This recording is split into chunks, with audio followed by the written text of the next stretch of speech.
लेती और एक बहन की हत्या के जुर्म में इंस्पेक्टर जो है रवि को गिरफ्तार कर लेता है। फिर अगले सीन में क्या होता है आप लोग देखेंगे, फिर मिलेंगे। और ये शांति बना करके पूरे नाटक को एंजॉय कीजिए, बहुत ही बेहतरीन नाटक है। अभी एक से प्रोग्राम आपके सामने आने बाकी है। पूरा रात का भरपूर मनोरंजन का व्यवस्था किया गया है।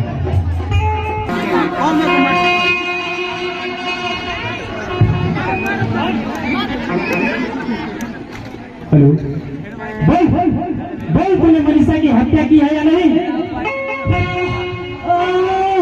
नहीं इंस्पेक्टर, मैंने मनीषा की हत्या नहीं की है। तू नहीं मारा ऐसे, झूठ बोल रहा है तू। मुझसे मत लगा इंस्पेक्टर, मनीषा तो मेरी जान है, मैं उसकी हत्या कैसे कर सकता हूँ? लेकिन मैं कहता हूँ कि तू नहीं मारा ऐसे, रंग के हाथों गिरफ्तार किया है मैंने तुम्हें वहां पे। नहीं इंस्पेक्टर, मैं बिल्कुल निर्दोष हूँ, मुझे छोड़ दो।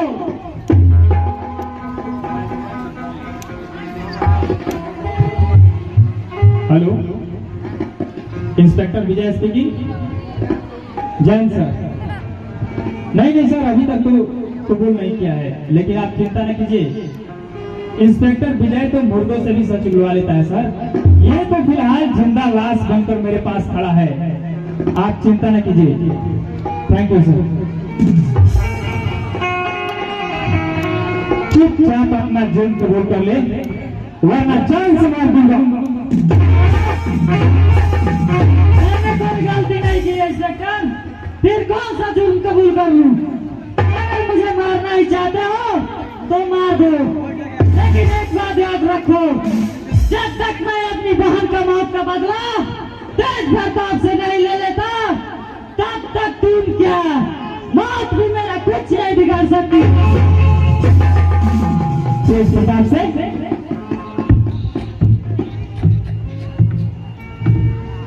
क्या हाल है अपने क्षेत्र के मार मार के इंस्पेक्टर? लकड़ी के इस डंडे से इस लोहे जैसा जिस्म का कुछ नहीं होगा तेज प्रताप। तूने मेरे सीने में जो जख्म दिया है ना, उसे बाहर आते ही सूट समेत वापस लौटा दूंगा।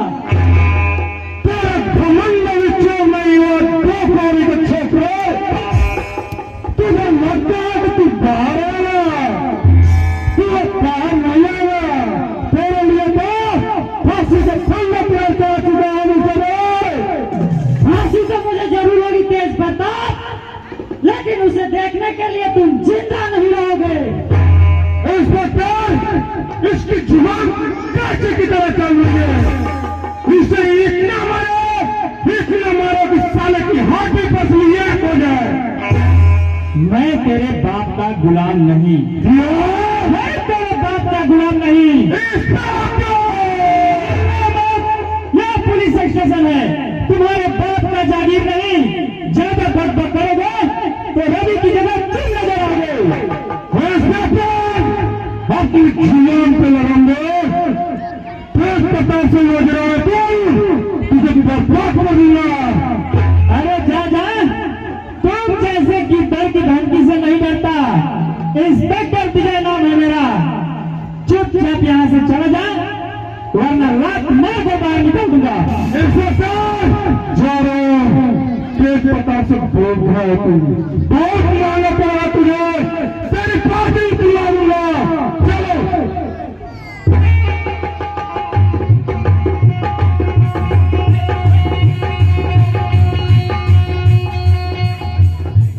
तेज प्रताप से तुम्हारी कैसी दुश्मनी है रवि?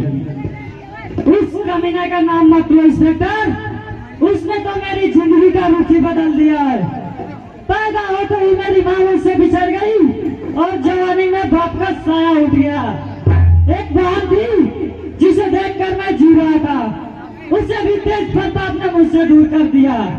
लेकिन मनीषा को लगा कि मैं सौतेला होने के कारण उसकी शादी में खर्च नहीं की और उसने आत्महत्या कर ली। पता नहीं तेज प्रताप ने मेरे साथ ऐसा क्यों किया। आई एम सॉरी, मैंने तुम्हारे साथ बहुत जुल्म किए हैं, लेकिन तुम चिंता न करो दोस्त। तुम्हारे जिंदगी के साथ घिनौना खेल खेलने वाला कितना भी बड़ा आदमी क्यों ना हो, मैं उसकी ईंट से ईंट बना दूंगा।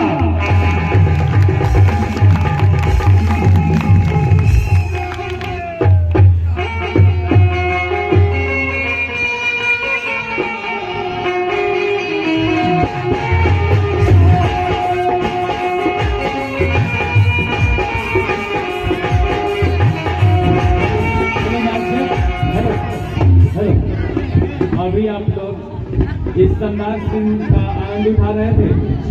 अब आइए हम लोग देखते हैं एक शानदार रिकॉर्डिंग डांस और फिर अगले सीन को देखेंगे। आप लोग इसी तरह शांति बनाए रखें और विश्वास रखिए, जीवन में काम तो बहुत जरूरी है, लेकिन मनोरंजन भी बहुत जरूरी है। मनोरंजन भी उतना ही जरूरी है। तो आज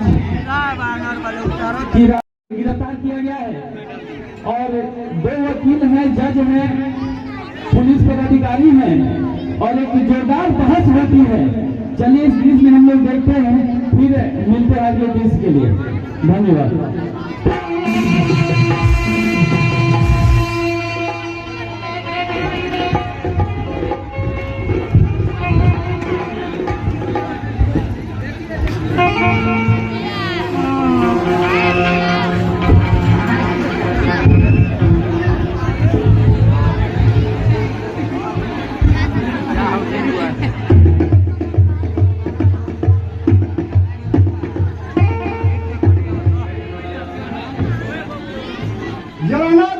कटघरे में खड़ा मुजरिम रवि न सिर्फ हत्यारा है बल्कि भाई के नाम पे कलंक है।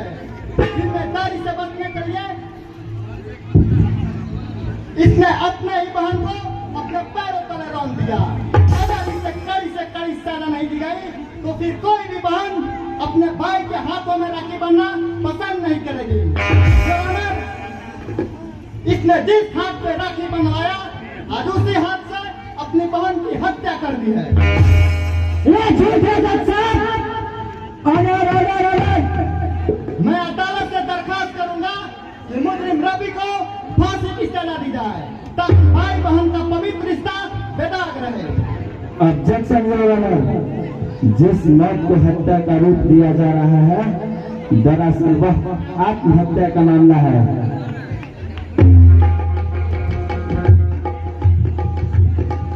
ये क्या मजाक है अध्यक्ष शर्मा? आप हत्या को आत्महत्या साबित करना चाहते हैं? मैं हत्या को आत्महत्या नहीं कह रहा हूँ, बल्कि आप आत्महत्या को हत्या का रूप देकर निर्दोष को फांसी के फंदे में लटकाने की कोशिश कर रहे हैं।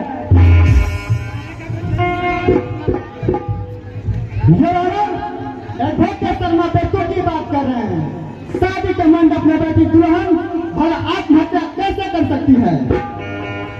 अगर मंडप में बैठी दुल्हन आत्महत्या नहीं कर सकते तो एक भाई जिसने बहन को माँ बाप जैसा प्यार दिया, क्या वो अपनी बहन की हत्या कर सकता है?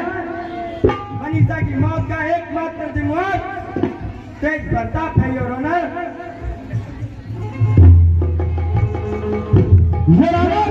लगता है शर्मा जी को अदालत की कीमती समय का ख्याल नहीं है, इसलिए ये उल्टी सीधी बात कर रहे हैं। कभी हत्या को आत्महत्या बताते हैं तो कभी ऐसे व्यक्ति को इस हत्या का जिम्मेवार ठहराना चाहते हैं जिसका इस मामले से कोई संबंध नहीं है।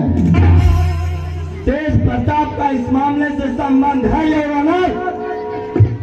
उसने शादी के समय दहेज में इतनी बड़ी रकम मांगे कि रवि का पूरा करना संभव नहीं था।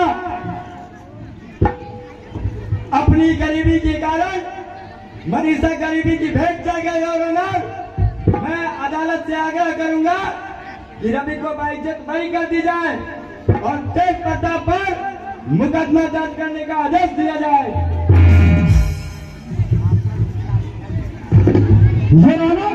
एडवोकेट शर्मा जिस व्यक्ति को इस मामले में घसीटना चाहते हैं वह इज्जतदार व्यक्ति है। उनके चरित्र के बारे में कोई नहीं जानता है। आज पहली बार किसी ने तेज प्रताप के चरित्र के ऊपर उंगली उठाई है। अगर उन्हें दहेज और तिलक लेना ही रहता तो क्या वो शादी से पहले नहीं मांग कर सकते थे? सरकारी वकील जिस प्रताप को इज्जतदार व्यक्ति का प्रमाण पत्र दे रहे हैं अगर उसे तिलक का लोभ नहीं तो उसने मनीषा को बहू बनाने से इनकार कर दिया। अगर तिलक का लोभ नहीं तो शादी के मंडप में मनीषा में क्या कमी नजर आने लगे, मनीषा को बहू बनाना उचित नहीं समझा। हाँ, ये सच है यार कि तेज प्रताप ने अपने बेटे की शादी मनीषा के साथ करने से इनकार कर दिया, लेकिन इसके पीछे का कारण दहेज और तिलक नहीं बल्कि कुछ और है। तो फिर कौन सी बात थी? शादी के इन वक्त पे पता चला कि मनीषा एक बच्चलन लड़की है, लिहाजा उन्होंने शादी करने से इनकार कर दिया। रवि ने अपनी बेचैनी के कारण क्रोध में आकर अपने ही बहन की हत्या कर दी। योर ऑनर, बंद कराइए गंदी बकवास। अगर मुझे फांसी देनी है तो दे दीजिए, लेकिन दोबारा ऐसी गंदी बात की गई तो मैं सिर्फ नदियां बहा दूंगा, हमारी बचा दूंगा सब तैयारी।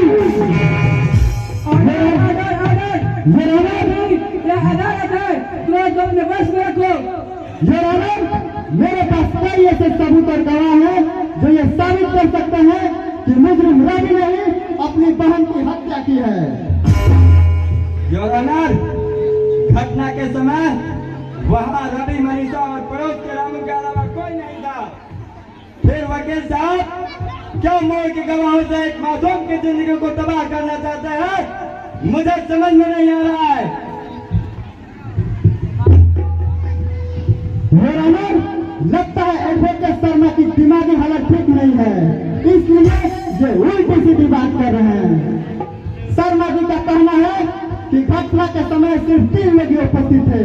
यह घटना तब घटी जब शादी का अवसर था, और आज तक तो मैंने कोई ऐसी शादी नहीं देखी जिसमें सिर्फ 3 लोग उपस्थित हो, वो भी एक दुल्हन, दूसरा दुल्हन का भाई और तीसरा पड़ोसी। अगर शर्मा जी का कहा हुआ बात सच मान भी लिया जाए तो क्या शादी बिना दूल्हे और पुरोहित की हो रही थी? यह मामला एक मासूम की जिंदगी के साथ जुड़ा हुआ है योर ऑनर, इसलिए फैसला करने में जल्दबाजी ना की जाए। यह घटना तब घटी जब बारात लौट गई थी, इसलिए वहां दुल्हा, पुरोहित या किसी और के होने का सवाल ही पैदा नहीं होता। इस घटना का एकमात्र चश्मदीद गवाह रामू है योर ऑनर। अदालत के सामने पेश करने की इजाजत चाहूंगा।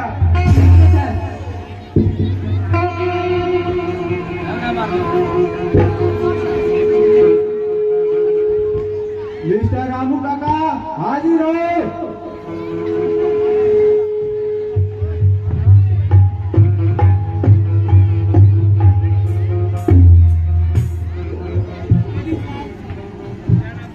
आप गीता पर हाथ रखकर कसम खाइए, मैं जो कहूँगा सच सच कहूँगा, सच के सिवा कुछ नहीं कहूँगा। जैसा गीता के कसम खाकर यह कह दूं कि रवि निर्दोष है तो आप मान जाइएगा। याद कीजिए साहब, आज से ठीक 4 साल पहले की बात है, जब मैं इस अदालत में इसी बक्स में खड़ा होकर अपने ही बेटे की खिलाफ गवाही देकर उसे फांसी के फंदे तक पहुँचाया था। अदालत इंसाफ के मंदिर होता है साहब, आप ऐसे सारा मत सुनाइएगा जिससे इस मंदिर से लोगों का विश्वास उठ जाए। मैं सिर्फ इतना कहूंगा कि रवि निर्दोष है। अगर सजा देनी ही है तो इस पर प्रताप कर दीजिए जिसने इस बच्चे का जिंदगी नर्क बना दिया है। योर ऑनर, अब मैं इंस्पेक्टर विजय को बुलाना चाहूंगा जिसने मुजरिम रवि को गिरफ्तार किया था। इंस्पेक्टर विजय हाजिर हो।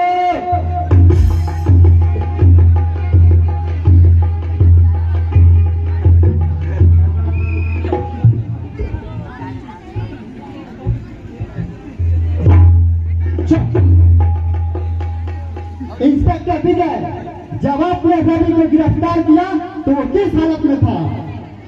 जज साहब, घटना स्थल पर पहुंचने के बाद मैंने रवि को लाश के पास खड़ा देखा। क्या इसके हाथ में चाकू था? हाँ था। मामला स्पष्ट है योर ऑनर। अदालत की कीमती समय को ध्यान में रखते हुए मैं यह आग्रह करूंगा कि फैसला सुना दिया जाए।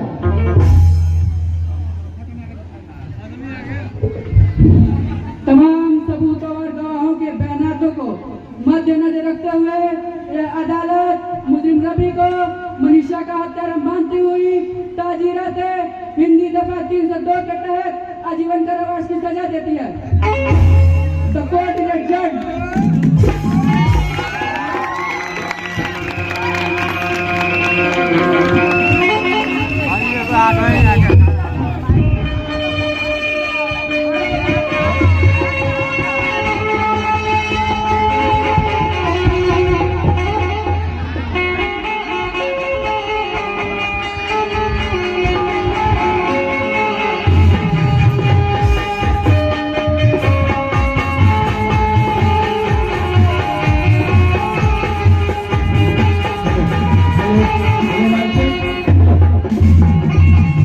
अभी आप लोग इस शानदार सीन का, शानदार बहस का लुत्फ उठा रहे थे।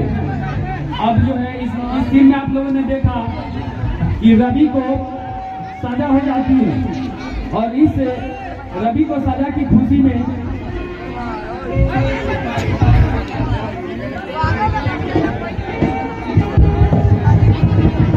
रवि को सजा हो जाती है और रवि को सजा होने की खुशी में नागराज, कमिश्नर वर्मा और तेज प्रताप नागराज जो मंत्री भी है उसके हवेली पर जश्न मना रहे हैं। इस सीन को देखिए, बहुत ही आनंद आने वाला है। बहुत ही अच्छी तरह से इस सीन को आप एंजॉय कर पाएंगे। देखिए नागराज का हवेली और भ्रष्ट मंत्री नागराज, भ्रष्ट कमिश्नर वर्मा और माफिया डॉन तेज प्रताप को तीनों को एक साथ देखेंगे आप और बहुत ही इंजॉय करने वाले हैं आप। और फिर मिलते हैं। इसी तरह शांति बनाए रखिए। धन्यवाद।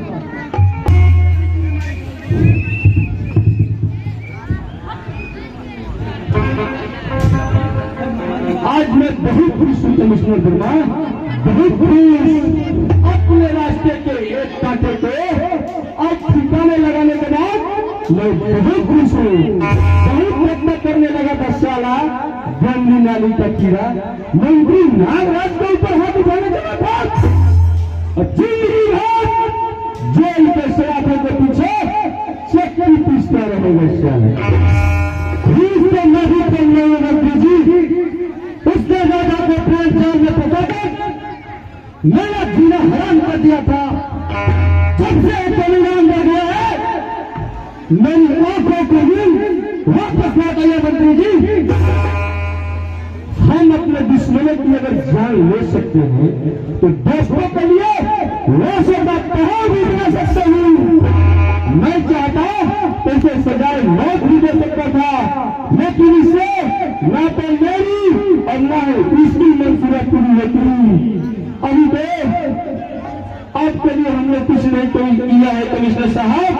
आप कुछ दिन का इंतजार कीजिए, जब मैं इस राज्य का मुख्यमंत्री बनूंगा।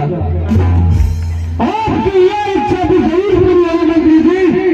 अगर आप चाहें तो इस वक्त से उसकी सियासत छीन सकते हैं। फिर यह मुख्यमंत्री की खुशी क्या चीज है। मैं और मेरी पत्नी आपकी गुलाम हसन आपको जब भी और जैसे भी मेरी जरूरत पड़ेगी मैं हाजिर रहूंगा। आज हमें नीति कमिश्नर बना, ऐसे तो तूफान से भी कश्ती निकालने में मैं माहिर हूँ। चाहे आप हो और कोई और, नागराज से कोई कुछ नहीं बिगाड़ सकता, क्योंकि नागराज नागराज है जो एक बार भी किसी के अगर डस ले तो साला पानी तक नहीं मांगता। आपके साथ विश्वासघात करने पर मैं सपने में नहीं सोच सकता मंत्री जी। अरे ये बात मुझे अच्छी तरह मालूम है कि मैं नौकरी में तब रहूंगा जब मेरी जान रहेगी, और मैं खुद भी अपने मां को निमंत्रण नहीं दे सकता मंत्री जी, नहीं दे सकता। अब छोड़िए इन सब बातों को, इसमें क्या रखा है, इसके लिए तो पूरी जिंदगी पड़ी है। अभी वक्त है खुशी के इस रंगीन शाम को इस जान के हवाले करने का। आपकी जैसी इच्छा सर, लेकिन ठीक बता चुका आपका कोई आता पता नहीं है, पता नहीं है कहाँ गायब हो गए हैं। वैसे भी है शाम और खुशी की शाम अधूरी लगती है मंत्री जी, अधूरी लगती है। अरे भाई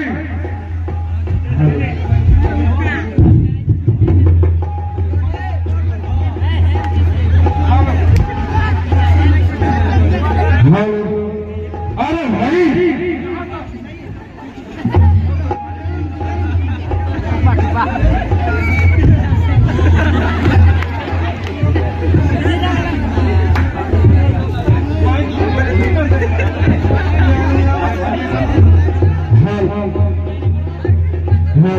अरे भाई यहाँ तो शराब की बारिश हो रही है और मुझे खबर तक नहीं है।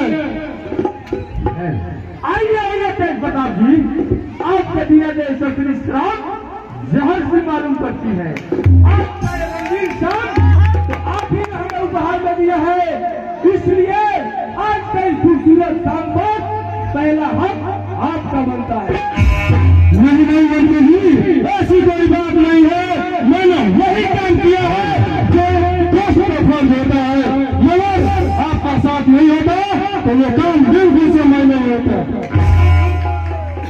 अरे भाई, जब पुलिस, मंत्री और माफिया एक साथ हो तो दुनिया का कोई भी काम असंभव नहीं है। शराब पर पीछा करो, बेचारी जनता तो लुटती रहे, ये जनता लुटती भी रहेगी और हमें पूछती भी रहेगी। मंत्री जी, वो मामूली सा इंस्पेक्टर पूछे हमारे लिए सिर्फ डर बनने की कोशिश कर रहा है, वो राई पे कुछ ज्यादा ही मेहरबान हो रहा है। समय आते हुए उसे खत भी करना होगा। जब पुलिस कमिश्नर हमारे साथ है तो एक छोटा सा इंस्पेक्टर इस मंत्री का क्या बिगाड़ेगा।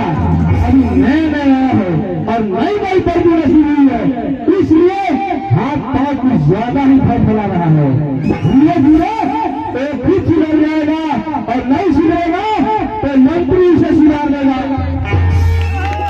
आपको इसके लिए परेशान होने की जरूरत नहीं है मंत्री जी, ये सारी जिम्मेदारी मुझ पर छोड़ दीजिए। मैं उसे धीरे धीरे पुलिस से संस्कार दे दूंगा, फिर उसका डंडा चमकेगा तो जरूर, लेकिन सिर्फ आपके दुश्मनों पर। अरे कमिश्नर साहब, राधा बिटिया कैसी है? उसने अभी तक रवि के नाम पे थूका है या नहीं? आपकी चाल 16 आने सफल हुई समझी जी। राजा की दीवानगी अब नफरत में बदल गई है, और सबसे बड़ी बात तो ये है कि उसने सम्राट से शादी करने के लिए सहमति भी दे दी है। तो देर किस बात की हो, तुमसे शादी का दिन तय कीजिए और बड़ी धूमधाम से शादी कीजिए। इतनी धूमधाम से शादी होनी चाहिए कि लोग लगे सचमुच किसी सम्राट की शादी हो रही है। अरे भाई, आप बोले तो रिश्तेदारी जो है वो मछली हो गए। अभी वक्त है खुशी के इस रंगीन शाम पे इस जान के हवाले करने का। सिर्फ मंत्री, सिर्फ जान से काम नहीं चलेगा, जान के साथ साथ सभा को भी होना जरूरी है, तभी तो मजा आएगा ना। अरे चिंता मत कीजिए तेज प्रताप जी, जब सरकारी तिजोरी की चाबी इस मंत्री नागराज के पास है तो फिर किस चीज की कमी है। आज के इस महफिल में 4 चांद लगाने के लिए कलकत्ता के मशहूर नर्तिका मिस सोनाली अपना जलवा दिखाएगी।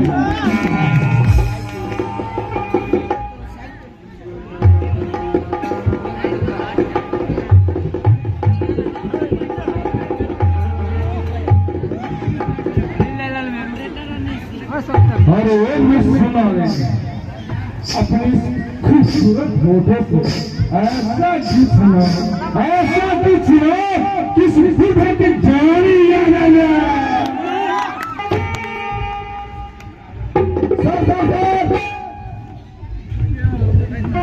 क्या हुआ इतने घबरा हुए किसकी इतनी हिम्मत हुई जो प्रत्येक प्रकार के आदमी को पकड़ने चला है? उस मामूली से इंस्पेक्टर बचेगा पूरा खड़े देख रहा था, उसे वहीं पे भूल क्यों नहीं गए कमीने को?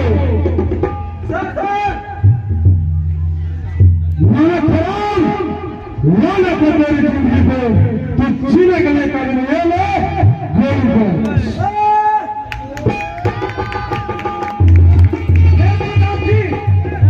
क्या किया आपने? कमिश्नर साहब, तेज प्रताप सिंह को सबसे छुपा बिल्कुल पसंद नहीं है। देख लेना मंत्री जी, मामूल से इंस्पेक्टर की दादागिरी, कानून से टकराने वाले हाथ में धोखे का परवाह नहीं कर सकते। हमें परेशान तो कर सकता है, लेकिन इस मंत्री को बर्बाद नहीं कर सकता। हम इसकी ऐसी की तैसी कर देंगे। हेलो इंस्पेक्टर, मैं मंत्री नागराज बोल रहा हूँ।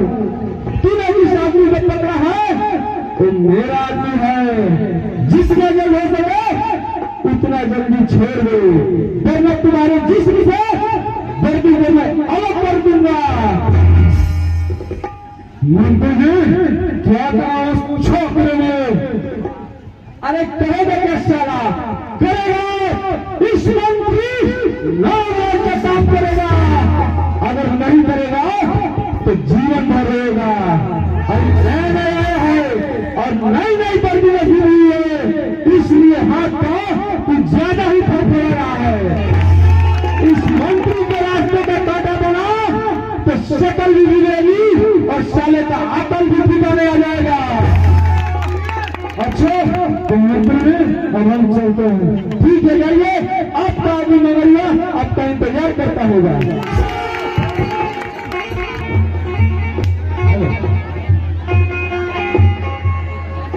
अभी आप लोग मंत्री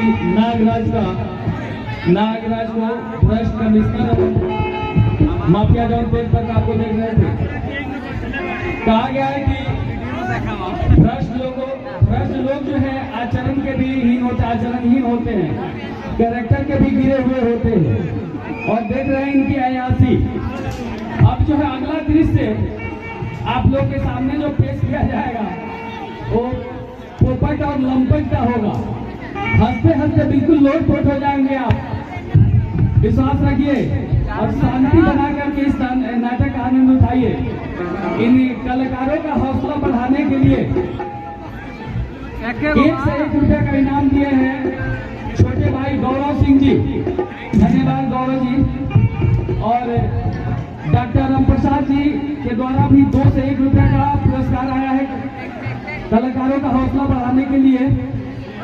और फिर अदालत के सीट पर खुश होकर के चंदन तिवारी जी की तरफ से भी 2 से 1 रुपए का पुरस्कार आया है कलाकारों का हौसला बढ़ाने के लिए।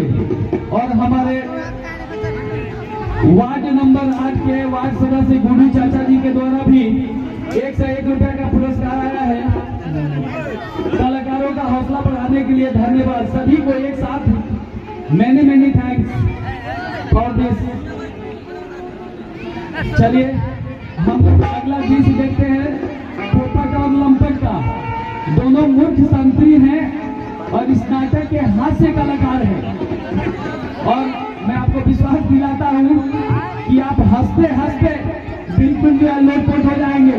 देखिए अगले दृश्य पे फिर मिलते हैं। धन्यवाद।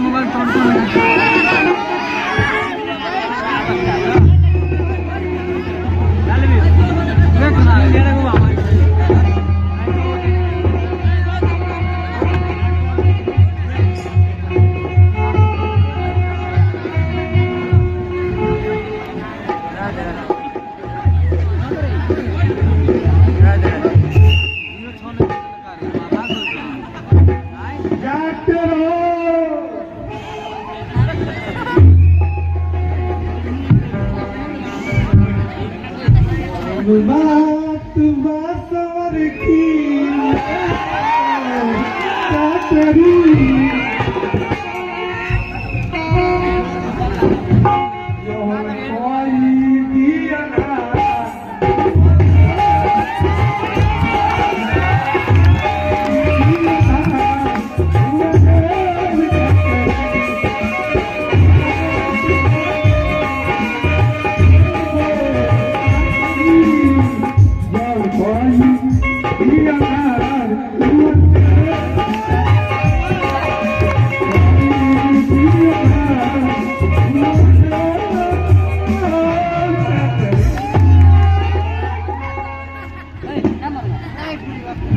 अरे भाई लंपर, अरे क्या सोच रहे हो भाई?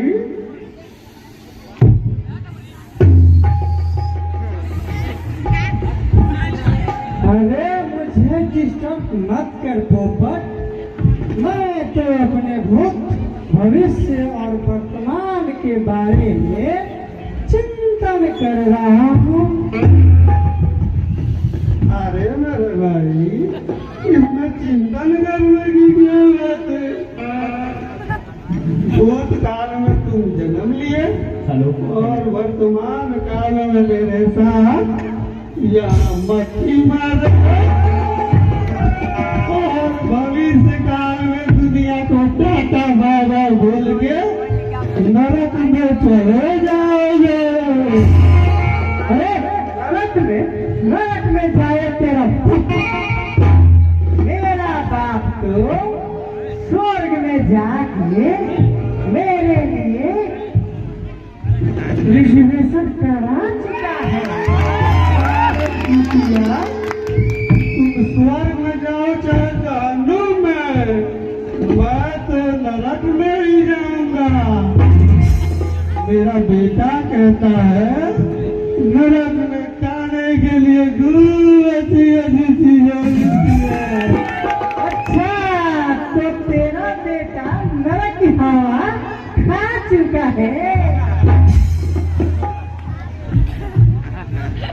हाँ भाई, मेरा बेटा पूर्व जन्म में बहुत संपत्ति राजा था, जिसके कारण उसे नरक में बहुत आसानी से जगह मिल गई। इस सारा मेरे लिए सिर्फ दर्द बन के आया है। खाने की ऐसी ऐसी डिमांड करता है जिसके बारे में मेरे साथ उसूल भी नहीं मिली है। अच्छा, ऐसी बात है यार पोपट, जब इतना अच्छा अच्छा खाना जब मिलता है तो मेरे लिए भी एक सीट रखना यार। अरे तू तो मेरा जान है।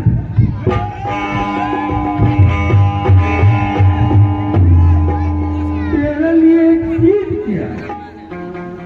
अरे जरा तुम्हें इतना कम दबा है अपना, ये छोड़ दो तू तेरे सारे सातों खानदान के लिए जब चाहूं कंफर्म टिकट करा सकता है। यार हो तो तेरे जैसा, तू मेरा कितना ख्याल रखता है।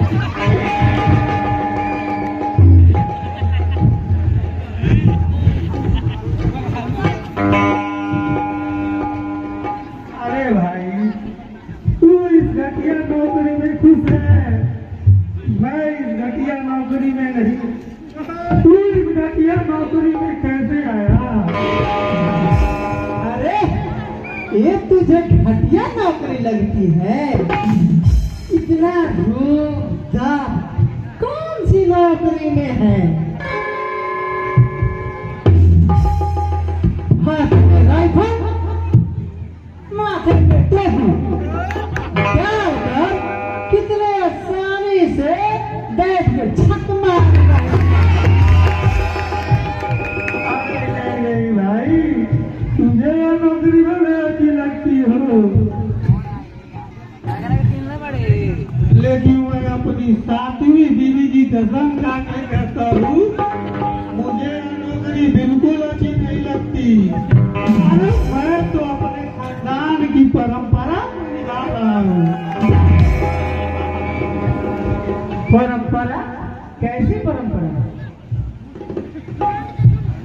अरे भाई मेरे बाबा इसी नौकरी में थे और बेचारे रिटायर होने से पहले रिटायर हो गए। उसके बाद मेरे बाप ने यार वर्दी संभाली और वो रिटायर होने से पहले अल्लाह को प्यारा हो गया। मैं इस परंपरा को आगे नहीं बढ़ने दूंगा, या तो यह नौकरी छोड़ दूंगा या तो रिटायरमेंट लेके भी जाऊंगा। यार पोपट, तुम्हारे दुख से कम मैंने दुखी नहीं। भगवान ने तेरे खानदान के साथ बड़ी बदतमीजी की है, लेकिन देखना कभी उसका भी कल्याण नहीं होगा। अरे भगवान तो चालू होते ही है। अगर मैं पहले के जमाने में इस वर्दी में होता तो राम को रावण और कृष्ण को कंस की हत्या का जुर्म में पकड़ के जेल में डाल देता, ताकि यह किसी जुर्मी के साथ जुर्म न होता। यार इस समय के पुलिस वाले हम लोगों के जैसा बहादुर थोड़े ही न थे, सब के सब निकम्मे और चोर थे। लगता है तुम्हें नींद आ रही है। बहुत जोर से भाई। जा जाके तू सो जा, मैं भी तो छुट्टी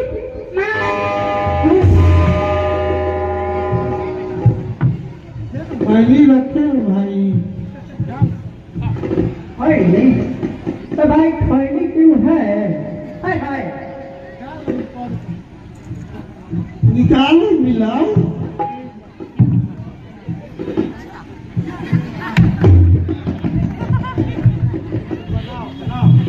अच्छे से मिक्स करके बनाओ, खुश हो जाए। चूना कौन मिलाना भाई, ओट कट जाता है। यार चूरन का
अरे जंगा बस्ती पे आने वाले हैं यार।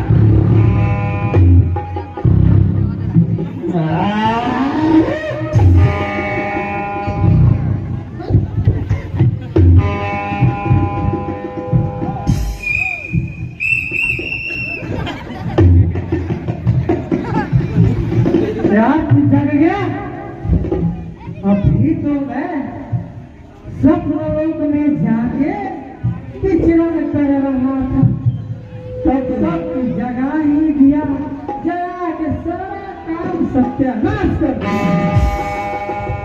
कोई मजेदार सपना देख रहे थे क्या भाई? हाँ यार, गजब का सपना देख रहा था कि मैं जंगल गया शिकार करने। वहां पे एक शेर मिलता है। मैं उसे इतना खदेड़ता हूँ, इतना खदेड़ता हूँ कि वो थर्रा के बैठ जाता है। फिर मैं जैसे ही गोली मारने के लिए निशाना लगाता हूँ, क्या तूने तो जगह के सारा सत्यानाश कर दिया। क्या हुआ? फिर भाग गया।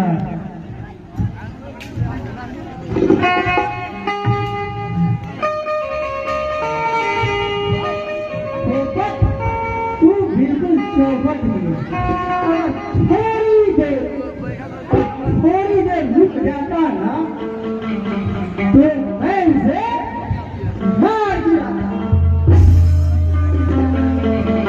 अरे पूरी तो मुझ के ऐसी बात की एक बार इशारा कर देता, साला मैं वही आके सिर में सपने ही में मार देता। अरे तू शेर का खाक शिकार करेगा? शेर का शिकार तो लंपट ही कर सकता है। तुझे मेरे बहादुरी के बारे में पता नहीं है।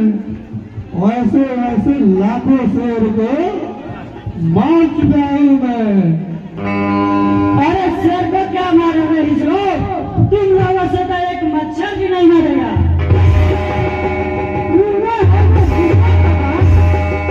हिजड़ा नहीं तो क्या जबाज को पुलिस वाले तुझे हिजड़े देखते हैं? सभी पुलिस वाले तुम लोगों की तरह हिजड़े नहीं होते। अगर तुम लोग हिजड़े नहीं होते तो जाके चोर और हत्यारे को पकड़ते, यहाँ बैठ कर मक्खी मारते। अच्छा, तो तू भी तो एक हत्यारा ही है। मैं हत्यारा जरूर हूँ लंपट, लेकिन मुझे यहाँ किसी पोपट या लंपट ने पकड़ कर नहीं लाया। अरे तुम्हें चाहे जिसने भी पकड़ के लाया है, लेकिन इसकी जिम्मेदारी हमारी है। यहाँ से तुम भाग नहीं पाओगे। फाटक में ताला लगाकर तुम क्या समझते हो कि मैं तुम्हारे घर से आऊं? अगर तुम्हारे सीने में सचमुच दम है तो खोलो फाटक, मैं भाग कर दिखाता हूँ। तो बच्चों, तू अपने आप को बड़ा चालाक समझता है। तू ही चलाक रहा लंपट। अगर तू सचमुच बहादुर है तो फाटक खोल, मैं तुझे अपनी बहादुरी दिखाता हूँ।